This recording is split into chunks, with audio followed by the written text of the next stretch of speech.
We're in the house here, and the boys are here. There's David, me, Zachary, and Elijah, and we're hunkering down, and we're just everything so far so good.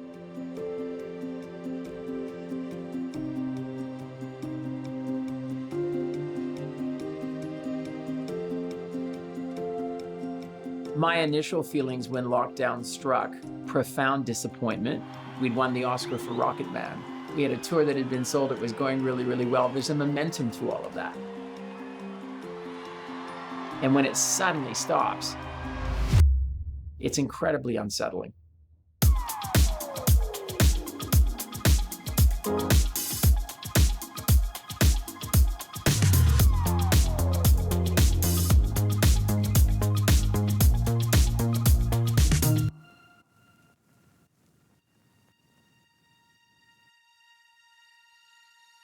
I had no intention of making an Elton John record during lockdown. That was never going to be the case. When I did that track with Charlie Puth at the start of the year, I never dreamt that it would lead to this. I met Charlie Puth at a restaurant, and I'd been a fan of his, and we said hello, and he lived actually 3 doors away from me. And he said, come over and write a song. So I thought, well, why not? Elton said, if we're going to make a couple of songs, I need to know that you're not going to be going to parties. And I said, good news, Elton. I don't have any friends, so you don't have to worry about me. So that was really the first thing I did during lockdown, was to go up to his house, and we wrote After All. Both of us had no lyrics, so we didn't really know what kind of song was going to be written. And I said, just go over to the Rhodes piano and just play a couple of chords. And that little piano thing that you hear at the beginning of the track, that was the first thing that he played. It was almost like it fell out of the sky.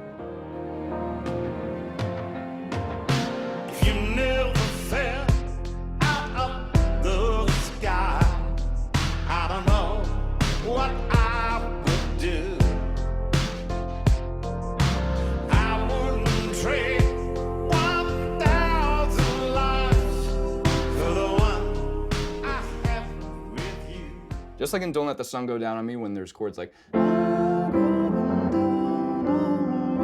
you listen to After All and there's,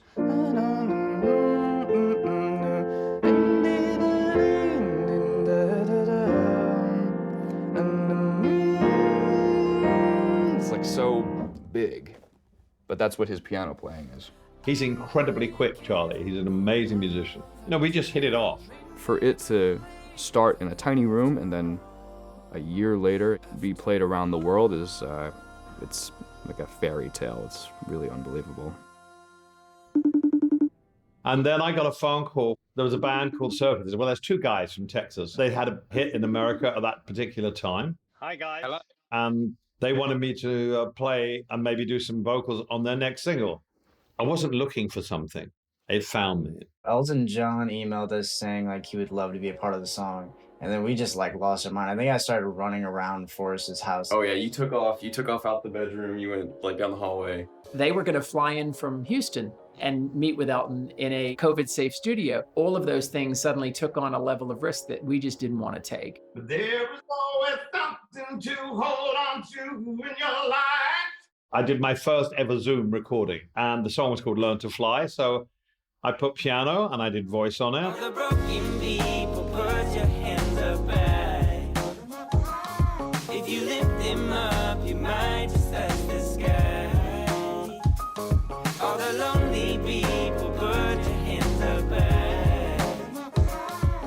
When we started working with him virtually, I thought it was just going to be like a coach-player thing. Like he had some opinions on the songs and he was going to give us some pointers about like how to make this sound well, and it was really more of a collaborative approach. It was like we would present an idea, he would present an idea back, then eventually we would just land on the right ideas.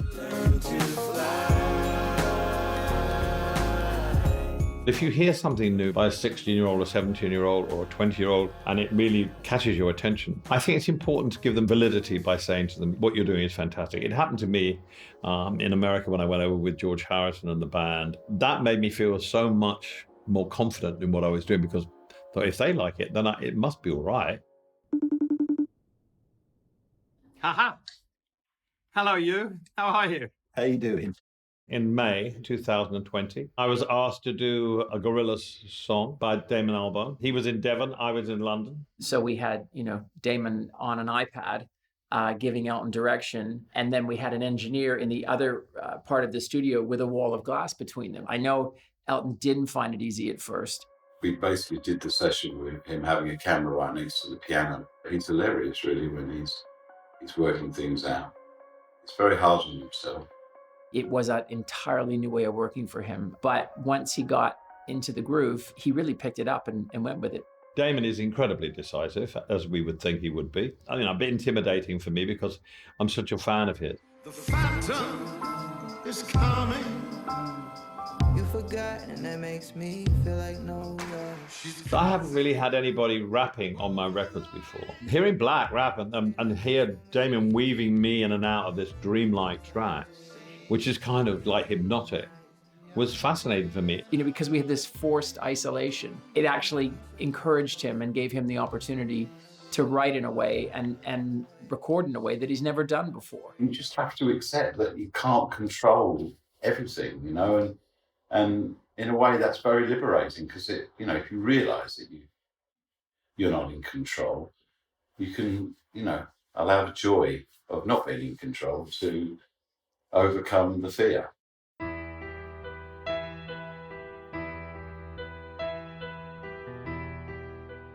During the pandemic, the Metallica guys asked me to produce a version of Nothing Else Matters. You got Chad from the Chili Peppers, you got Rob from Metallica, you got Miley Cyrus.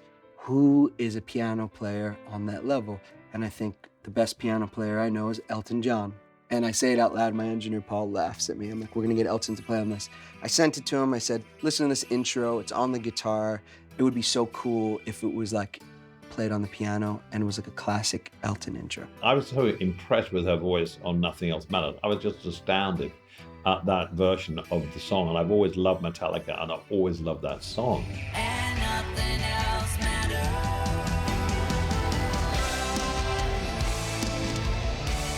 Never care for what they say. Never care for games they play. It was amazing because I was able to record him, virtually through Pro Tools here. We just had a ball doing it. And if you hear it, it's this epic, unbelievable thing. I think people chose to creatively collaborate during COVID and during the pandemic because we finally had this time and this openness. And I think it provided this sense of normalcy because even though we were apart, people were still collaborating and making art together. Just keep that head up, don't you worry, it will be all right. I've always wanted him to just be a little bit more experimental rather than go into the studio and have that culture and that pressure of saying, I have to make a whole album at once and I have to make it in a certain way.